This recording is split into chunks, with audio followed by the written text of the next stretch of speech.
છે તમારું મારી ગુજરાતી રસોઈ ટિપ્સ ચેનલમાં. આજે આપણે બનાવીશું પાસ્તા. આ પાસ્તા તમે બાળકોને લંચ બોક્સમાં પણ આપી શકો છો અને ઘરના મોટા વ્યક્તિ પણ ખાઈ શકે તેવા એકદમ ટેસ્ટી અને ચટાકેદાર પાસ્તા આપણે આજે બનાવીશું. તો આપણે અહીંયા 1 કપ પાસ્તા લીધા છે. પાસ્તાને આપણે બાફી લઈશું. માટે મેં અહીંયા 2.5 ગ્લાસ જેટલું પાણી મૂક્યું છે. પાણી આપણું સરસ ગરમ થઈ ગયું છે, તમે જોઈ શકો છો. એની અંદર આપણે અડધી ચમચી મીઠું નાખીશું અને 1 ચમચી આપણે તેલ નાખીશું. તેલ નાખવાથી આપણા પાસ્તા એકદમ સરસ છૂટા છૂટા ચીપકે પણ નહીં તળીએ અને સરસ થશે. એટલે આપણે એ રીતે જ આપણે બાફવાના છે.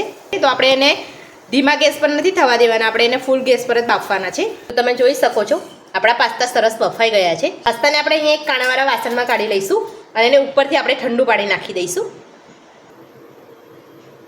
તો પાસ્તાને આપણે અહીંયા ધોઈ લીધા છે, તમે જોઈ શકો છો એકદમ સરસ છૂટા છૂટા પાસ્તા થઈ ગયા છે. ઠંડુ પાણી નાખીશું તો અંદર પાસ્તાની ચીકાશ વધારે નહીં રહે અને પાસ્તાને બફાતા 7 થી 8 મિનિટનો સમય લાગે છે. તો તમે જોઈ શકો છો સરસ આપણે એકદમ છૂટા છૂટા પાસ્તા બફાઈ ગયા છે. હવે આપણે પાસ્તાને બનાવી લઈશું. તો આપણે પાસ્તા બનાવવા માટે આપણે 2 ચમચી જેટલું આપણે અહીંયા લસણને ઝીણું ઝીણું સમારી લીધું છે અને આપણે અહીંયા 1 લીલું મરચું લીધું છે, એને પણ આપણે ઝીણું સમાર્યું છે. અને આપણે અહીંયા 1 નાનું કેપ્સિકમ લીધું છે, એ આપણે ઝીણું સમાર્યું છે. અને આપણે અહીં અડધી ચમચી જેટલું આપણે અહીંયા આદું લીધું છે અને આપણે અહીંયા મીડિયમ સાઇઝની એક ડુંગળી લીધી છે અને અહીંયા આપણે ગાજર લીધું છે, એને પણ આપણે ઝીણું સમાર્યું છે. અને આપણે અહીંયા મીડિયમ સાઇઝનું એક ટામેટું લીધું છે, એને આપણે ઝીણું સમારી લીધેલું છે. હવે આપણે પાસ્તા બનાવવાનું શરૂ કરીશું. તો આપણે અહીંયા એક પેન મૂક્યું છે, એની અંદર આપણે 2 ચમચી જેટલું તેલ નાખીશું. તો તેલ આપણું ગરમ થઈ ગયું છે. તો સૌથી પહેલાં આપણે એમાં લસણ નાખી દઈશું.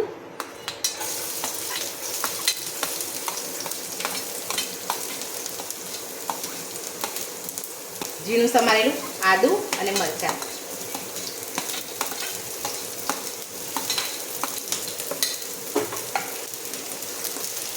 આ બધું જ આપણે 20 થી 25 સેકન્ડ જેટલું આપણે એને સાતળી લઈશું.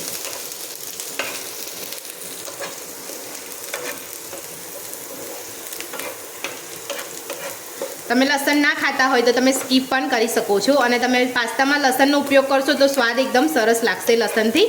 તો આપણે આદુ લસણ મરચાં સરસ સતળાઈ ગયા છે. તો હવે આપણે એમાં ડુંગળી નાખીશું.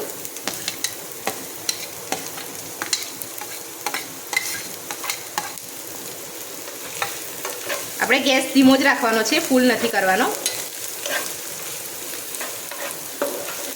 ડુંગળી પણ આપણી સરસ સતળાઈ ગઈ છે.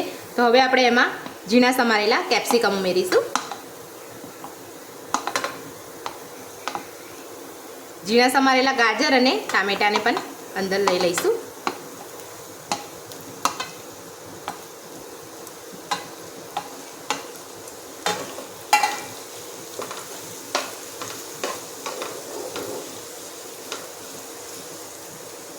સ્વાદ પ્રમાણે આપણે મીઠું નાખીશું. પાસ્તા બાફવામાં આપણે મીઠું નાખ્યું છે એટલે આપણે અહીંયા સાચવીને મીઠું નાખવાનું છે.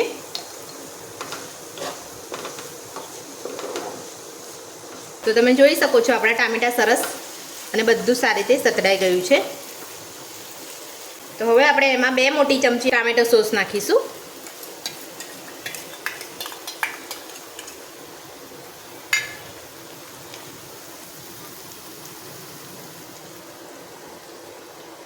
એક ચમચી આપણે શેઝવાન ચટણી નાખીશું.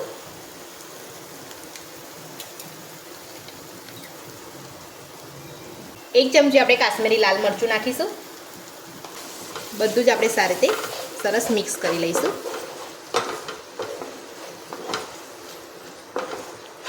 તો હવે આપણે બાફેલા પાસ્તા નાખી દઈશું.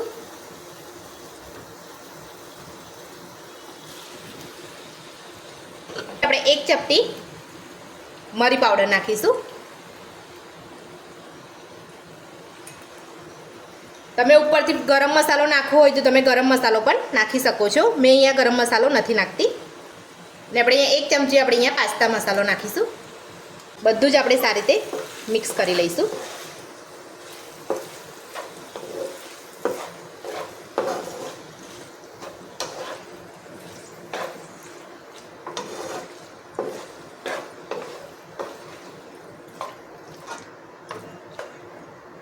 તો હવે આપણે ઉપરથી એક ચીઝ ક્યુબ લીધું છે, આપણે ચીઝ ક્યુબ છીણીને નાખી દઈશું.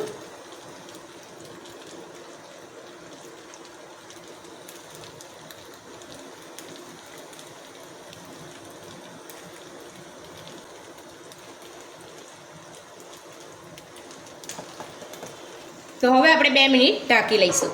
તો 2 મિનિટ થઈ ગઈ છે. હવે આપણે ચેક કરી લઈશું. ચીઝ સાથે બધા પાસ્તાને સરસ આપણે મિક્સ કરી લઈશું.